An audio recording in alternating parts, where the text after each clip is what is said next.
ស្ដីនេះទាំងអស់គ្នាបើអូនណាមានគូមានសង្សារតាក់ទងសង្សារបាននៅជប៉ុនអញ្ចឹងហើយចង់ទៅរកកន្លែងគេងអត់មានកន្លែងគេងអញ្ចឹងនេះ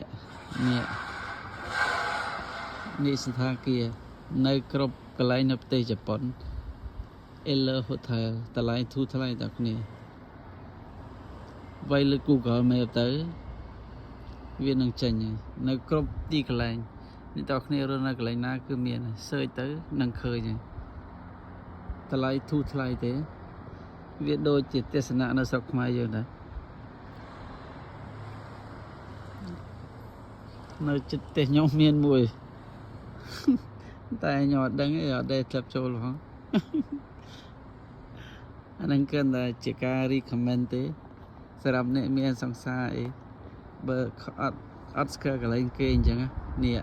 ខ្ញុំ recommend ឲ្យវាយលើ Google Map ហើយយើងcall the booking គេទៅបាន